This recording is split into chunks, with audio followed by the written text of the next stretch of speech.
আমি কবে নির্বাচন করব না করব বয়স হয়েছে, সেটার জন্য আমার কোনো আলাদা আকাঙ্ক্ষা নাই।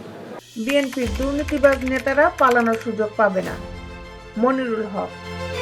আওয়ামী লীগের নেতারা তো পালানোর সুযোগ পেয়েছে, বিএনপির দুর্নীতিবাজ নেতারা সেই সুযোগও পাবে না বলে মন্তব্য করেছেন বিএনপির চেয়ারপারসনের উপদেষ্টা ও সাবেক এমপি বীর মুক্তিযোদ্ধা মনিরুল হক চৌধুরী। শনিবার সন্ধ্যায় কুমিল্লার লালমাই উপজেলার জামুয়া উচ্চ বিদ্যালয় মাঠের জনসভায় প্রধান অতিথির বক্তব্যে তিনি এসব কথা বলেন। বিএনপির দুর্নীতিবাজ নেতাদের উদ্দেশ্য করে মনিরুল হক চৌধুরী বলেন, আমাদের দলের ক্যাডাররা আপনারা সাবধানে থাকবেন। আওয়ামী লীগের মতো কর্মকাণ্ড করলে তারা পালানোর সুযোগ পেয়েছে, আপনারা তাও পাবেন না।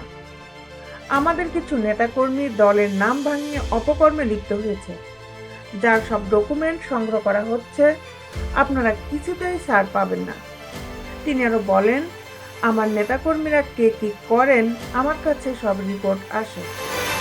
যদি কারো বিরুদ্ধে অনিয়মের প্রমাণ পায় তাহলে ঢাকা থেকে চিঠি দিয়ে বহিষ্কার করিয়ে দেব। আমার খারাপ লাগে যখন দেখি আইজিপি সাহেবকে বেঁধে নিয়ে যায়। এটা দেখে খুশি হওয়ার দরকার নেই, এটা থেকে শিক্ষা নিতে হবে।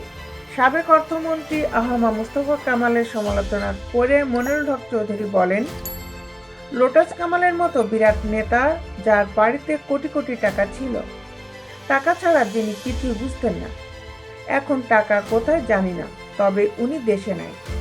এই টাকার মূল্য কি? এখন তো 7 দিনেও 1 পোয়া চালের ভাত খান না, ডিম মুখে দিলে থাকে না, যাও খেলে অর্ধেক তার দাঁতে লেগে থাকে, লাভটা কি? হারামের টাকার বরকত নেই, আর উনার জীবনে হারাম ছাড়া কিছুই নেই।